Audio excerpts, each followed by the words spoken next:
हाय, मैं सोनाली हूँ। वीडियो शुरू करने से पहले मेरे चैनल सोनाली वॉइस को सब्सक्राइब करें और रेगुलर अपडेट पाने के लिए बगल में दिए गए बेल आइकन को प्रेस करें। मेरी शादी को अभी 2 साल ही हुए थे कि मेरे पति बीमार रहने लगे। वे इतने बीमार रहने लगे कि सब डॉक्टरों ने उन्हें जवाब दे दिया था। मैंने शहर के बड़े से बड़े डॉक्टर से अपने पति का इलाज करवाया, मगर किसी डॉक्टर ने कोई उम्मीद नहीं दिलाई। सबका यही कहना था कि ये कुछ दिन के ही मेहमान हैं। जैसे जैसे दिन बीतते जा रहे थे, उनकी हालत और भी ज्यादा खराब होती जा रही थी। मुझे अपने पति की एक बात पर बहुत गुस्सा आता था कि वे रोज रात को मुझे अपने पास बुलाते और एक फोटो दिखाकर कहते कि मेरी मौत के बाद तो इस आदमी से शादी कर लेना। वह तस्वीर देखकर मेरी रूह कांप जाती थी और मेरा खून खौलने लगता था, क्योंकि वह तस्वीर एक 80 साल के बुजुर्ग की थी और मैं 22 साल की जवान लड़की। मुझे अपने पति की बात सुनकर बहुत दुख होता था।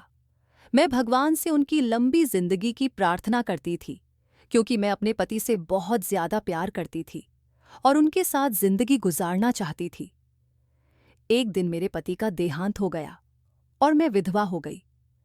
मेरी तो दुनिया ही उजड़ गई थी।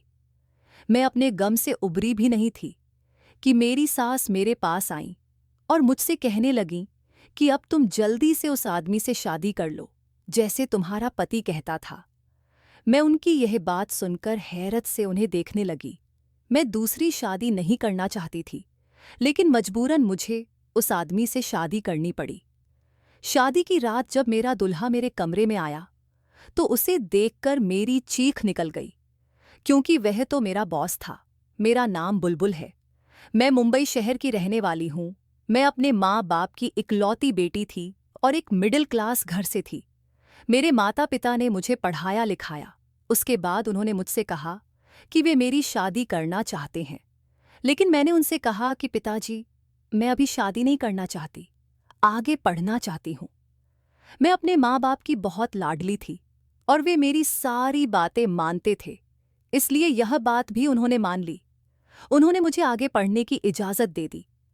साथ ही मैंने एक ऑफिस में जॉब करना शुरू कर दिया। ऑफिस में सारे लोग बहुत अच्छे थे और सबसे मेरी अच्छी दोस्ती हो गई थी।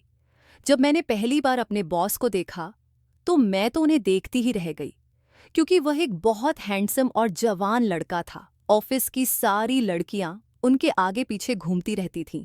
वे बहाने बहाने से उनके केबिन में जाती थीं और कुछ लड़कियां तो उनसे शादी भी करना चाहती थीं।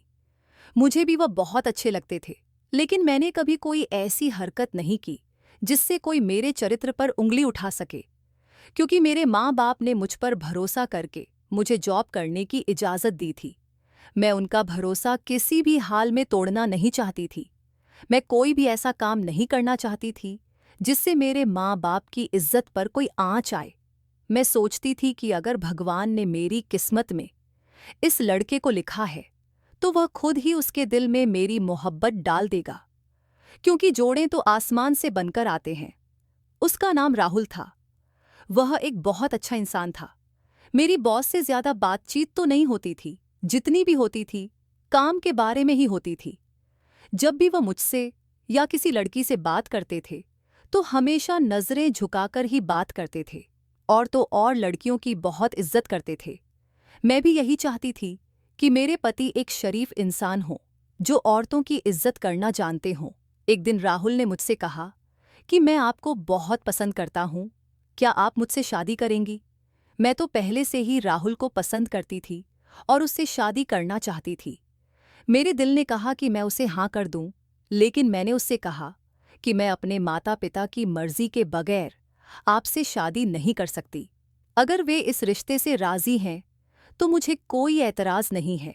राहुल ने भी कहा कि ठीक है, तुम अपने माता पिता से पूछ लेना, वे कहेंगे तभी हम शादी करेंगे, वरना नहीं। मैंने अपने माता पिता को सारी बात बताई और राहुल के बारे में भी बताया कि वह एक अच्छा इंसान है, तो वे झट से राजी हो गए। मैंने राहुल को बताया कि मेरे माता पिता हमारी शादी के लिए राजी हैं, तो वह बहुत ज्यादा खुश हुआ।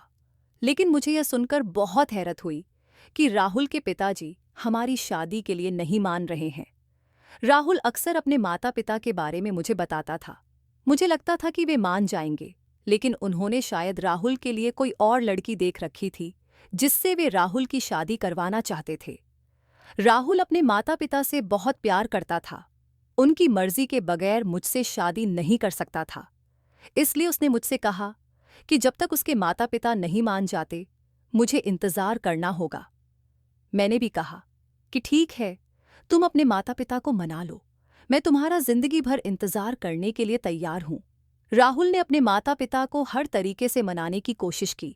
आखिर में उसने यह तक कह दिया कि अगर उसकी शादी मुझसे नहीं हुई तो वह किसी और से भी कभी शादी नहीं करेगा। आखिरकार उसके माँ बाप को उसकी जिद के आगे झुकना पड़ा और वे हमारी शादी के लिए मान गए। वे लोग हमारे घर रिश्ता लेकर आए। राहुल की माँ मुझे देखकर खुश हुई और कहने लगीं कि मेरे बेटे की पसंद बहुत अच्छी है। राहुल की माँ की बात सुनकर मेरे दिल को तसल्ली हुई कि चलो, मैं उन्हें पसंद तो मैं सोच रही थी कि कहीं उन्होंने मुझे देखने के बाद मना कर दिया तो क्या होगा। कुछ दिनों बाद मेरी और राहुल की शादी हो गई और मैं अपने ससुराल आ गई। शादी की रात राहुल जब मेरे कमरे में आया तो मुझे देखकर मेरी बहुत ज्यादा तारीफ करने लगा और कहने लगा कि फिर मोहब्बत की जीत हुई और आज हम दोनों एक हो ही गए। राहुल ने मुझसे कहा कि मैं तुमसे बहुत ज्यादा मोहब्बत करता हूं। फिर उसने अपनी जेब से एक बॉक्स निकालकर मेरे आगे किया। मैंने उसे खोलकर देखा तो उसमें बहुत ही खूबसूरत डायमंड का सेट था। मैंने राहुल से कहा कि यह तो बहुत ज्यादा खूबसूरत है। राहुल ने कहा कि हाँ, खूबसूरत तो बहुत है, लेकिन तुमसे ज्यादा नहीं। राहुल की बात सुनकर मैं मुस्कुरा दी। राहुल ने मुझसे कहा कि तुम मेरे माता पिता का बहुत ख्याल रखना, उन्हें बिल्कुल अपने मांझसे के बाप की तरह समझना। अगर वे तुम्हें कुछ कह भी दें तो उन्हें पलटकर जवाब मत देना। मैंने बड़ी मुश्किल से उन्हें हमारी शादी के लिए राजी किया है। अब मैं नहीं चाहता कि वे तुमसे किसी बात को लेकर नाराज हों। मैंने कहा कि तुम फिक्र मत करो, मैं उनका ख्याल रखूंगी। शादी के कुछ दिन बाद ही हम अपने हनीमून पर चले गए। मेरे पति मुझ पर दिल खोलकर खर्चा करते थे। वे नए नए महंगे महंगे गिफ्ट लाकर देते थे। अस्ससे के सिए थी। हनीमून से आने के बाद मैंने अपनी सास से कहा कि अब मैं घर की सारी जिम्मेदारी संभाल लूंगी, आप फिक्र ना करें। लेकिन उन्होंने मुझसे मना कर दिया और कहने लगी कि घर के सारे काम तो नौकर करते हैं और खाना मैं बना लिया करती हूँ। मैंने उनकी बात सुनकर सर हिला दिया। मैं घर में सारा दिन फ्री रहती थी, इसलिए राहुल ने मुझसे कहा कि मैं फिर से ऑफिस ज्वाइन कर लूँ, इससे मेरा दिल भी लगा रहेगा। मैंने अगले दिन से ही ऑफिस ज्वाइन कर लिया। अब मैं और मेरे पति साथ में ऑफिस जाते थे और साथ में ही वापस आते थे। हम लोग खाना भी साथ में खाते थे। राहुल मुझे अक्सर घुमाने लेकर जाते और शॉपिंग पर भी ले जाया करते थे। कभी कभी तो मुझे लगता था कि मेरे ससुराल वाले मुझसे खुश नहीं हैं। जब मैं यह बात राहुल से कहती तो वे कहते, ऐसी कोई बात नहीं है और जब मैं तुम्हारे साथ हूँ तुम्हें किसी भी बात की फिक्र करने की ज़रूरत नहीं है। मेरी एक ननद थी, जब भी मैं उससे बात करने की कोशिश करती या उसे अपने साथ बाहर कहीं ले जाने को कहती तो मेरी सास फौरन मना कर देती और कहती, तुम अपने पति के साथ जाओ, अभी तुम्हारी नई नई शादी हुई है, अपने पति के साथ ही घूमो फिरो। मुझे उनकी यह बात बहुत अजीब लगती थी, लेकिन मैंने उनकी बात पर ज्यादा ध्यान नहीं दिया क्योंकि मैं अपने पति के साथ बहुत खुश थी। लेकिन भगवान ने मेरी किस्मत में बहुत कम खुशियां लिखी थीं। एक दिन अचानक मेरे पति की तबीयत खराब हो गई। मेरे ससुर उन्हें हॉस्पिटल लेकर चले गए। मैं समझ नहीं पा रही थी कि अचानक उन्हें क्या हो गया है। जब वे घर वापस आए तो मैंने उनसे पूछा कि डॉक्टर ने क्या बताया। उन्होंने कहा कि रिपोर्ट्स करवाई हैं, कल आएंगी तो पता चलेगा। अगले दिन जब मैंने पूछा कि रिपोर्ट में क्या आया है तो उन्होंने कहा कि पिताजी रिपोर्ट लेकर आएंगे। अक्सर मेरे पति की अचानक तबीयत खराब हो जाती थी और मेरे ससुर ही उन्हें अकेले अस्पताल लेकर जाते थे। जब मैं कहती कि मैं भी साथ चलूंगी तो वे मना कर देते। जब भी मैं अपने पति से उनकी रिपोर्ट के बारे में पूछती तो वे कुछ ना कुछ बहाना बना देते। अब मेरे पति की तबीयत खराब रहने लगी थी। जब मैं उनसे पूछती कि आपको क्या बीमारी हुई है तब भी वे मुझे कुछ नहीं बताते ताकि मैं परेशान ना हो जाऊं। अब उन्हें अपनी जिंदगी का भरोसा नहीं रहा था। एक रात उन्होंने मुझे अपने पास बुलाया और कहने लगे, मेरी मौत का कोई भरोसा नहीं है, मेरे मरने के बाद तुम दूसरी शादी कर लेना। मैंने उनसे कहा, आप क्या कह रहे हैं? आप भगवान पर भरोसा रखिए, आपको कुछ नहीं होगा। अब वे मुझसे रोज यही बात कहते थे। एक दिन उन्होंने मुझे अपनी जेब से एक फोटो निकालकर दिखाई और कहने लगे, मेरे मरने के बाद तुम इस आदमी से शादी कर लेना। वह फोटो देखकर मेरी रूह कांप गई, क्योंकि वह एक 80 साल का बूढ़ा था और मैं 25 साल की जवान लड़की थी। मेरी और उसकी शादी मुमकिन नहीं थी। मुझे अपने पति की बात सुनकर बहुत दुख होता था। मैं प्रार्थना करती कि भगवान मेरे पति को जल्दी से ठीक कर दे, लेकिन भगवान ने मेरी प्रार्थना नहीं सुनी और एक दिन वही हुआ जिसका मुझे डर था। उस दिन मेरी तबीयत ठीक नहीं थी, तो मैं ऑफिस नहीं गई। मेरे पति की तबीयत कुछ बेहतर लग रही थी, तो उन्होंने कहा, आज मैं ऑफिस चला जाता हूं, घर से बाहर निकलूंगा तो मेरा दिल भी बहल जाएगा। मैंने उनसे बहुत मना किया, लेकिन फिर भी वे ऑफिस चले गए। उनके जाने के 2 घंटे बाद ही मेरे पास फोन आया कि मेरे पति की तबीयत बहुत ज्यादा खराब है और वे हॉस्पिटल में हैं। ये सुनते ही मैं जिस हाल में थी वैसे ही हॉस्पिटल की तरफ भागी। जब मैं हॉस्पिटल पहुंची तो देखा कि मेरे पति आखिरी सांसें ले रहे थे। अपने आखिरी समय में भी उन्होंने मुझसे यही कहा, मेरे मरने के बाद तुम उस आदमी से शादी कर लेना, तुम्हें मेरी मोहब्बत की कसम है। ये कहने के बाद ही उन्होंने दम तोड़ दिया। मैं तो जैसे वहीं बैठे बैठे पत्थर की बन गई थी। मैंने अपना सुध-बुध खो दिया था। मुझे अपने जवान पति की मौत का यकीन नहीं आ रहा था। मेरा दिल यह बात मानने को तैयार नहीं था कि वे मुझे छोड़कर जा चुके हैं। अब हर समय मैं अपने कमरे में गुमसुम पड़ी रहती और उन्हें याद करती रहती। मेरी दूसरी शादी करने का कोई इरादा नहीं था, बल्कि मुझे तो अपना खुद का भी होश नहीं था। पति की मौत को अभी कुछ ही दिन हुए थे कि मेरी सास मेरे पास आईं और कहने लगीं, अपनी दूसरी शादी की तैयारी कर लो। उनकी यह बात सुनकर मैंने उन्हें हैरत से देखा और कहा, मैं दूसरी शादी नहीं करूंगी। उन्होंने मुझसे कहा, तुम्हारे पति ने तुम्हारी जिम्मेदारी मुझे दी थी और कहा था कि मेरे मरने के बाद इसकी दूसरी शादी करवा देना। उनकी यह बात सुनकर मुझे अपने पति की कही हुई बात याद आ गई। वे कहने लगीं, मैं अपने मरे हुए बेटे की आखिरी इच्छा जरूर पूरी करूंगी। उन्हें देखकर कहीं से भी नहीं लग रहा था कि उन्हें अपने जवान बेटे की मौत का कोई गम है। अगर होता तो वे मुझे दूसरी शादी करने के लिए मजबूर नहीं करती। मेरे पति के देहांत के बाद मेरे माता पिता मुझे लेने के लिए आए तो मेरी सास ने कहा, अब ये हमारी बेटी है और इसकी सारी जिम्मेदारी भी हमारी है। मैं अपने माता पिता के साथ जाना चाहती थी, लेकिन मेरे पति की कसम ने मुझे वहां रोक दिया। मैं शादी करना नहीं चाहती थी, लेकिन अपने पति की इच्छा पूरी करने के लिए मैंने शादी के लिए हाँ कर दी। कुछ दिनों बाद ही मेरी सास ने मेरी शादी करवा दी। मेरी शादी वाले दिन लोग तरह तरह की बातें कर रहे थे। कह रहे थे कि पति की मौत को अभी दिन ही कितने हुए हैं और यह कैसे बेशर्म की तरह दुल्हन बनी बैठी है। लेकिन उनकी बातों का मुझ पर कोई असर नहीं हो रहा था। मैं तो खुद पत्थर की मूरत बनी वहां पर बैठी थी। रात को मेरी ननद मुझे मेरे कमरे में छोड़कर चली गई। मुझे बहुत डर लग रहा था। जब मेरा नया पति कमरे में आया तो उसे देखकर मेरी चीख निकल गई, क्योंकि मेरा दूसरा पति कोई और नहीं बल्कि मेरा ससुर था। मैं चीखते हुए बेड से उतरी तो मेरे ससुर मेरे पास आए और कहने लगे, तुम डर क्यों रही हो? तुम्हारी दूसरी शादी मुझसे ही हुई है और अब से मैं ही तुम्हारा पति हूं। मेरे पहले पति ने मुझे उसकी तस्वीर तो दिखाई थी, लेकिन मैंने वह फोटो ज्यादा गौर से नहीं देखी थी, इसलिए मैं पहचान नहीं पाई थी। लेकिन आज उसे असलियत में अपने सामने देखकर मेरी आंखें फटी की फटी रह गईं। मुझे इस बात पर यकीन नहीं आ रहा था। मैंने कहा, मैंने आपसे मजबूरी में शादी की है, आप मेरे पति के पिता हैं। आपके साथ ऐसा कुछ सोच भी नहीं सकती। मैंने हमेशा से आपको पिता समझा है। कमरे में शोर सुनकर मेरी सास हमारे कमरे में आ गईं और कहने लगीं, ज्यादा हंगामा मचाने की जरूरत नहीं है, अब तुम इनकी पत्नी हो। और वैसे भी राहुल हमारा सगा बेटा नहीं था। हमारी कोई औलाद नहीं हो रही थी, इसलिए हमने उसे गोद लिया था।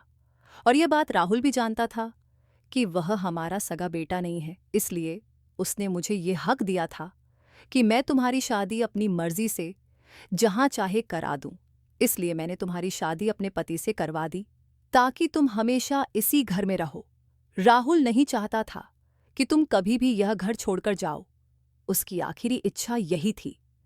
मुझे अपनी सास की बातों पर यकीन नहीं आ रहा था। मैं समझ नहीं पा रही थी कि फिर राहुल ने मेरे साथ ऐसा क्यों किया। मेरी सास कहने लगी, मैं राहुल से बहुत मोहब्बत करती थी, उसे अपना बेटा ही मानती थी, इसलिए मैंने उसकी आखिरी इच्छा पूरी करने के लिए अपने पति की शादी तुमसे करवा दी। तुम्हें तो हमारा एहसानमंद होना चाहिए कि मैंने तुम्हारी खातिर अपने पति को छोड़ दिया, उल्टा तुम हम पर ही चल रही हो। मैंने कहा, आप दोनों मेरे कमरे से जाइए। वे दोनों नाराज होते हुए मेरे कमरे से बाहर चले गए और मैं वहीं जमीन पर बैठ गई। जो राज आज मेरे सामने खुले थे, उन्होंने तो मेरी जान ही निकाल दी थी। मुझे समझ नहीं आ रहा था कि राहुल ने मुझे यह बात क्यों नहीं बताई कि यह उसके सगे माता पिता नहीं हैं। अब मैं इस मुश्किल से कैसे निकलूंगी, ये पता नहीं। यह सब सोचकर मैं जोर जोर से रोने लगी।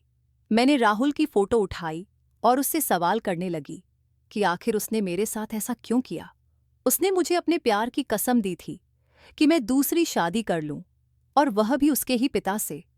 मैं उन्हें अपने ससुर और बाप का मान देती थी। आज वे मेरे सामने मेरे पति की शक्ल में खड़े थे। मैं यह सब अपने सपने में भी नहीं सोच सकती थी। सारी रात यही सब कुछ सोचती रही। नींद तो मेरी आंखों से कोसों दूर जा चुकी थी। सुबह हुई तो एक नौकरानी मेरे लिए नाश्ता लेकर आई। मुझसे कहने लगी कि बड़ी मैडम ने कहा है कि आप नाश्ता कर लें। मैंने उससे कहा कि तुम यहां से चली जाओ, मुझे नाश्ता नहीं करना है। मेरा दिल नहीं चाह रहा था। मेरा मन कर रहा था कि मैं घर से बहुत दूर चली जाऊं। मैंने सोचा कि ऑफिस चली जाती हूं, मेरा कुछ दिल बहल जाएगा। वैसे भी रात में मेरे ऊपर जो पहाड़ टूटा था, उसने मेरी जिंदगी को बर्बाद करके रख दिया था। मैं ऑफिस जाने के लिए तैयार हो रही थी कि मेरा दूसरा पति मेरे कमरे में आया और मुझसे कहने लगा कि आज तुम ऑफिस नहीं जाओगी, घर में ही रहोगी। मैंने उससे पूछा कि क्यों नहीं जाऊं, तो उसने मुझसे कहा कि आज के बाद तुम्हें ऑफिस जाने की कोई जरूरत नहीं है। तुम घर में रहकर घर की जिम्मेदारियां संभालो। अब मैं तुम्हारा पति हूं, तुम्हें मेरी हर बात माननी पड़ेगी। आज से मैं जैसा कहूंगा वैसा ही तुम्हें करना होगा। ऑफिस के सारे काम मैं खुद देख लूंगा, तो तुम उसकी टेंशन मत लो। मैंने गुस्से में उसे देखते हुए कहा कि मैं जरूर ऑफिस जाऊंगी। उसने मुझसे कहा कि ठीक है, तुम ऑफिस जाओ, मैं यहां तुम्हारे कमरे में ही रहूंगा। यह सुनकर मेरे पैरों तले जमीन खिसक गई। फिर वह मुझसे कहने लगा कि अगर तुम चाहती हो कि मैं यहां इस कमरे में तुम्हारे साथ नहीं रहूं, तो तुम्हें मेरी हर बात माननी पड़ेगी। मैं उसकी यह बात सुनकर डर गई और सोचने लगी कि कहीं सच में ही मेरे साथ मेरे कमरे में रहने ना आ जाए। मेरा तो उसके साथ एक पल भी गुजारना मुश्किल था। मैं उसे अपने कमरे में बर्दाश्त नहीं कर सकती थी, इसलिए मैं चुपचाप रही और ऑफिस जाना बंद कर दिया। अपने ससुराल वालों का बर्ताव देखकर मुझे अब समझ में आने लगा था कि मेरी दूसरी शादी मेरे ससुर से क्यों करवाई गई है। राहुल ने अपनी मौत से पहले यह घर और अपनी सारी प्रॉपर्टी मेरे नाम कर दी थी। अगर राहुल की मौत के बाद मैं यहां से चली जाती और किसी और आदमी से शादी कर लेती, तो यह घर और सारी जायदाद इन लोगों के हाथ से चली जाती और यह दर दर के भिखारी बन जाते। इसलिए इन लोगों ने मेरी शादी मेरे ही ससुर से करवा दी, ताकि मैं इसी घर में रहूं और राहुल की प्रॉपर्टी भी इन लोगों के हाथ से ना निकले, क्योंकि राहुल के असली पिता ने अपने मरने से पहले अपनी सारी जायदाद राहुल के नाम कर दी थी। मेरी सास ही मेरी सौतन बन गई थी। घर में पड़े पड़े अब मेरी तबीयत खराब रहने लगी थी। मैं ज्यादा बाहर नहीं जाती थी और ना ही किसी से मिलती जुलती थी। मैं हमेशा अपने कमरे में ही रहती थी। नौकरानी मुझे खाना देकर जाती तो मैं खा लिया करती थी, वरना मेरी भूख प्यास तो कब की मर चुकी थी। एक दिन जब मैं नीचे किसी काम से गई, घर के गेट पर वकील साहब को जाते हुए देखा। मैंने अपने पास नौकरानी को बुलाया और उससे पूछा कि वकील साहब यहाँ पर क्या करने आए थे। तो वह कहने लगी कि बड़े साहब की वसीयत के बारे में बताने आए थे। मैं अपने कमरे में आ गई। कुछ दिनों बाद मेरा पति मेरे कमरे में आया और ऑफिस के कुछ पेपर्स पर साइन करवाने को कहने लगा। अब रोज कोई ना कोई पेपर मेरे पास लेकर आता और मुझसे कहता कि इस पर साइन करो, और मुझे धमकी भी देता कि अगर मैंने इन पेपर्स पर साइन नहीं किया तो वह मेरे पास मेरे कमरे में आकर रहने लगेगा। मुझे मजबूरन उसकी बात माननी पड़ती थी, क्योंकि मेरे पास कोई और दूसरा चारा नहीं था।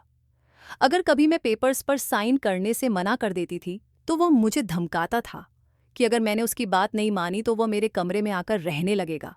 मैं किसी भी हाल में यह नहीं चाहती थी कि वह मेरे कमरे में आकर मेरे साथ रहने लगे, क्योंकि मुझे उससे नफरत होने लगी थी। एक दिन जब मैं किचन में गई, मैंने उन दोनों पति पत्नी की बात सुन ली।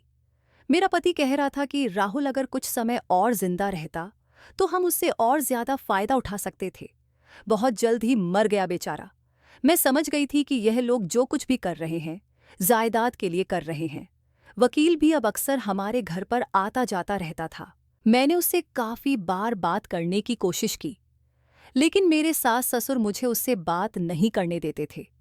मैं जानना चाहती थी कि राहुल ने मेरे नाम पर क्या क्या कर रखा है, जिसकी वजह से इन लोगों को मेरे साथ यह सब कुछ करना पड़ा। अब मैं अपनी जिंदगी से तंग आ गई थी और जैसे भी हो इन सब से निकलना चाहती थी। एक दिन जब मैंने खाना खाया, खाना खाते ही मेरी तबीयत बिगड़ने लगी। मेरी नौकरानी जो मेरे पास खाना लेकर आती थी, उसने मुझे चुपके से बता दिया कि मेरी सास ने मेरे खाने में कुछ मिलाया था। इससे मेरी हालत खराब हो गई थी। मेरी हालत इतनी खराब हो गई थी कि मुझे ऐसा लग रहा था कि अब मैं नहीं बचूंगी। ये लोग इतने जालिम थे कि घर और प्रॉपर्टी के लिए मेरे साथ कुछ भी कर सकते थे। मैंने सोचा क्यों ना मैं अपने पति से बात करूं, जो कुछ भी मुझसे लेना चाहता है ले ले और बदले में मुझे छोड़ दे। यही सोचकर मैं नीचे अपने सास ससुर के कमरे में जाने लगी। मैं उनके कमरे का दरवाज़ा खटखटाने ही वाली थी कि मुझे अंदर से आवाज़ आई। मेरा पति अपनी बीवी से कह रहा था कि आइंदा तुम यह बात अपनी जुबान पर भी मत लाना। अगर किसी को पता चल गया तो अच्छा नहीं होगा, और बुलबुल को तो यह बात बिल्कुल भी नहीं पता चलनी चाहिए। मैं सोचने लगी कि अब यह लोग मुझसे क्या छुपा रहे हैं। ये दोनों हमेशा ही चुपचाप बातें करते रहते थे। मुझे इनकी बातों से कुछ समझ में नहीं आया, लेकिन मैं जानना चाहती थी कि इन दोनों का राज क्या है। मैं अपने कमरे में चली गई और वहां जाकर सोचने लगी कि मैं ऐसा क्या करूं जिससे मुझे इन दोनों का राज पता चल जाए। फिर मेरे दिमाग में एक आइडिया आया, क्यों ना मैं अपने पति को अपना दीवाना बना दूं। अगर वह मेरे काबू में आ गया तो मैं उससे सब कुछ उगलवा लूंगी। एक रात में तैयार होकर नीचे अपने पति के कमरे में गई। उसके कमरे में जाकर मैंने कहा कि तुम भूल रहे हो कि मैं भी तुम्हारी पत्नी हूं, मेरा भी तुम पर कोई हक बनता है। तुम मेरे साथ मेरे कमरे में चलो। मेरी यह बात सुनकर तो मेरी सास के चेहरे का रंग ही उड़ गया। मैंने अपने पति का हाथ पकड़कर उसे बिस्तर से उठाया और कहने लगी कि इस बूढ़ी औरत की जान छोड़ो, अब तो मेरे साथ रहना। यह सुनकर मेरा पति भी खुश हो गया, क्योंकि वह 80 साल का बुढ़ा था और मैं एक खूबसूरत लड़की। भला ऐसा मौका कौन छोड़ सकता था। खुशी खुशी उठकर मेरे साथ मेरे कमरे में आ गया। मैं उसे अपने कमरे में लाकर बोली कि तुम अपनी पहली बीवी को इस घर से निकाल दो, तभी मैं हमेशा के लिए तुम्हारे साथ रहने को तैयार हूं, वरना मैं तुम्हें छोड़कर चली जाऊंगी। उसने कहा कि तुम फिक्र मत करो, मैं उसे भुला ही इस घर से निकाल दूंगा। मैं तुम्हारे साथ रहने के लिए कुछ भी कर सकता हूं। अब मैं रोज बन संवर कर उसके सामने जाती, उसका ध्यान रखती और अपने हाथ से उसे खाना देती। कुछ ही दिनों में वह मेरा दीवाना बन गया था। अब मेरी खातिर कुछ भी करने को तैयार था। यह सब देखकर उसकी बीवी का बस नहीं चल रहा था कि वह मुझे इस घर से निकाल दे, लेकिन वह कुछ नहीं कर सकती थी, क्योंकि अब तो उसका पति मेरा दीवाना हो गया था। वह उसकी तरफ देखता भी नहीं था। वह जब भी बाहर से घर में आता सीधा मेरे पास ही आता था। एक दिन मैंने अपने पति से कहा, मैं शहर में नहीं रहना चाहती, यहाँ पर मुझे राहुल की याद सताती है। हम कहीं और चलकर रहते हैं जहाँ सिर्फ मैं और आप हों और उसके अलावा कोई और ना हो। यह सुनकर वह बहुत खुश हुआ और कहने लगा, ठीक है जैसा तुम कहो। मैं चाहती थी कि यह बात सुनकर उसकी पत्नी जल भुन जाए। मैंने ऐसा इसलिए कहा ताकि वह सब कुछ उगल दे, और मेरे प्लान के मुताबिक ऐसा ही हुआ। एक दिन वह जोर जोर से अपने पति पर चीखने लगी और कहने लगी कि तुम अभी बुलबुल को तलाक दे दो। मेरे पति ने कहा कि धीरे बोलो, कोई सुन लेगा। हम मंजिल के इतने करीब आकर अब पीछे नहीं हट सकते, और यह सारा प्लान तो तुम्हारा ही था। अब तुम मुझसे कैसे पीछे हटने को कह सकती हो? उसकी पत्नी ने कहा कि मैं कुछ नहीं सुनना चाहती, मुझे कुछ नहीं चाहिए, बस तुम उस लड़की को तलाक दे दो। अगर तुमने उसे तलाक नहीं दिया तो मैं उसे सब कुछ बता दूंगी, फिर तुम जानते हो कि क्या होगा। मेरे पति ने कहा कि ठीक है, मैं उसे छोड़ दूंगा, लेकिन तुम अपनी जुबान बंद रखना। अब उनका खेला हुआ खेल उन पर ही उल्टा पड़ गया था। वह लोग अपने जाल में खुद ही फंस गए थे, लेकिन मैं परेशान भी थी। अगर उसने अपनी बीवी की धमकी में आकर मुझे छोड़ दिया तो मुझे उन लोगों का राज भी पता नहीं चल सकेगा, और मैं हर सूरत में उनका राज जानना चाहती थी। अभी तक मुझे कुछ भी पता नहीं चल सका था। मैंने सोचा कि अब मुझे कुछ और करना पड़ेगा जिससे मैं यह राज जान सकूं। रात को जब मेरा पति मेरे कमरे में आया तो मैंने उसे जूस में मिलाकर नशीली दवाई दे दी ताकि वह नशे में सब कुछ बता सके, और ऐसा ही हुआ। कुछ देर बाद वह पूरी तरह नशे में था। मैंने उससे कहा कि अगर मैं यह घर और सारी प्रॉपर्टी तुम्हारे नाम कर दूंगी और हमेशा तुम्हारे साथ रहूंगी तो मुझे सब कुछ सच सच बता दो। वह अपने होश में नहीं था, इसलिए मुझे सब कुछ बताना शुरू कर दिया। कहने लगा कि राहुल मेरे भाई का बेटा था। मेरा भाई बहुत अमीर था, उसके पास किसी चीज की कोई कमी नहीं थी और मेरे पास कुछ भी नहीं था। मुझे यह देखकर अपने भाई से बहुत जलन होती थी। जब राहुल 1 साल का था तो मैंने अपने भाई और भाभी का एक्सीडेंट करवा दिया था, क्योंकि मैं जानता था कि राहुल के माता पिता के बाद उसकी जिम्मेदारी हमें ही मिलेगी, और ऐसा ही हुआ। उसके माता पिता के देहांत के बाद हम दोनों उसकी परवरिश के लिए घर में आ गए, लेकिन हमारे नाम कुछ भी नहीं था। हम सिर्फ राहुल की और उसकी जायदाद की देखभाल कर सकते थे जब तक राहुल 18 साल का कही 18 साल का नाव यही आंधा या हो जाए। उसके बाद सब कुछ उसके नाम पर हो जाता, और अगर इस बीच उसको कुछ हो जाता तो सारी जायदाद ट्रस्ट में चली जाती। अब हमारे पास कोई दूसरा चारा नहीं था। जब वह बड़ा हो गया उसने सारा कारोबार अपने हाथ में ले लिया और उसने इस बिजनेस को आसमान पर पहुंचा दिया। फिर एक दिन वह कहने लगा कि वह किसी लड़की को पसंद करता है और उसी से शादी करना चाहता है। अब हमने उसे बताया कि वह हमारा असली बेटा नहीं है, वह मेरे भाई का बेटा है और हम अपनी बेटी की शादी उसके साथ करवाना चाहते हैं। हमने सोचा था कि अगर उसकी शादी हमारी बेटी से हो जाती है तो उसकी सारी जमीन जायदाद हमारे पास ही रहेगी, लेकिन उसने हमारी बेटी से शादी करने के लिए मना कर दिया और कहने लगा कि मैंने तो उसे हमेशा अपनी बहन समझा है और आप लोगों को अपने माता पिता की तरह माना है, इसलिए मैं उससे शादी नहीं कर सकता। वह हमें मनाने की कोशिश करने लगा ताकि हम उसकी शादी तुम्हारे साथ करने पर राजी हो जाएं। हम नहीं मान रहे थे, लेकिन हमने सोचा कहीं वह भागकर तुमसे शादी ना कर ले, ऐसे तो सब कुछ हमारे हाथ से निकल जाता, इसलिए हमने उसकी शादी तुमसे करवा दी। वह तो शादी होते ही तुम पर अपनी दौलत बरसाने लगा। वह रोज तुम्हें महंगे महंगे गिफ्ट लाकर देता। उसने यह घर भी तुम्हारे नाम कर दिया था, और जब भी कोई प्रॉपर्टी लेता तो तुम्हारे नाम पर ही लेता। हमें बहुत गुस्सा आता था, लेकिन हम कुछ नहीं कर सकते थे। धीरे धीरे हमारे हाथ से सब कुछ निकलता जा रहा था। फिर हमने सोचा कि क्यों ना हम राहुल को जान से मार दें, लेकिन हम उसको ऐसे नहीं मार सकते थे, इसलिए हमने उसके खाने में थोड़ा थोड़ा जहर मिलाना शुरू कर दिया। जब भी वह खाना खाता तो उसकी तबीयत खराब हो जाती। धीरे धीरे जहर उसके पेट में जा रहा था। इसी वजह से मैं उसे अकेला ही डॉक्टर के पास लेकर जाता था। डॉक्टर की रिपोर्ट में सब कुछ साफ साफ आ गया था, लेकिन मैंने डॉक्टर को पैसे देकर वो रिपोर्ट्स बदलवा दी और राहुल को बताया कि उसे ब्लड कैंसर है। ये सुनकर उसने हमसे कहा कि यह बात हम तुम्हें नहीं बताएं, तुम्हें बहुत अफसोस होगा, और हमने ऐसा ही किया। उसके बाद मेरी पत्नी ने धीरे धीरे उसे अपनी बातों में लेना शुरू किया कि तुम्हारे मरने के बाद बुलबुल की शादी मैं अपने पति से करवा दूंगी। पहले तो उसने मना कर दिया। मेरी पत्नी ने उससे कहा कि अगर बुलबुल की शादी कहीं और होती है तो पता नहीं वह लोग कैसे होंगे, बुलबुल का ख्याल रखेंगे भी या नहीं। अगर तुम उसकी शादी के लिए मान जाते हो तो वह इस घर में रहेगी और हम उसका बहुत ख्याल रखेंगे। लेकिन राहुल मानने को तैयार ही नहीं था। मेरी पत्नी ने उसके ऊपर इतना जोर डाला कि वह आखिर में मान गया। वह अपने घर और जमीन जायदाद तो तुम्हारे नाम कर चुका था, अपना बिजनेस भी उसने तुम्हारे नाम पर कर दिया था, ताकि उसके मरने के बाद तुम्हें कोई परेशानी ना हो। मैंने उसे बहुत रोकने की कोशिश की, लेकिन वह नहीं माना। उसके बाद हमें वह करना पड़ा जो हम कुछ दिन बाद करने वाले थे।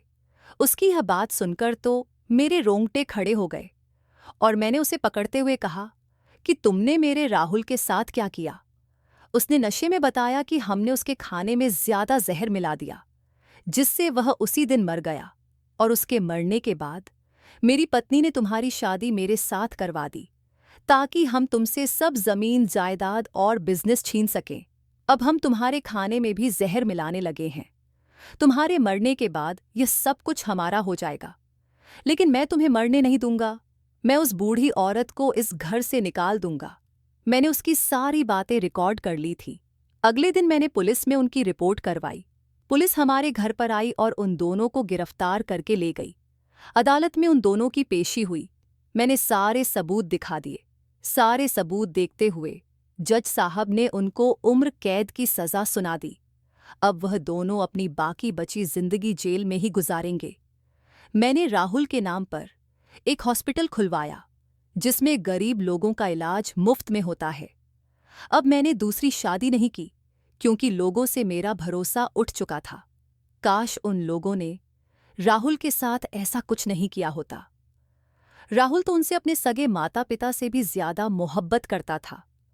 अगर वह एक बार बता देते कि उन्हें जमीन जायदाद चाहिए, तो राहुल खुशी खुशी उनके नाम कर देता। लेकिन उन लोगों ने अपने लालच में आकर मेरे पति को मुझसे छीन लिया। ऐसा करते हुए उनके हाथ पैर नहीं कांपे।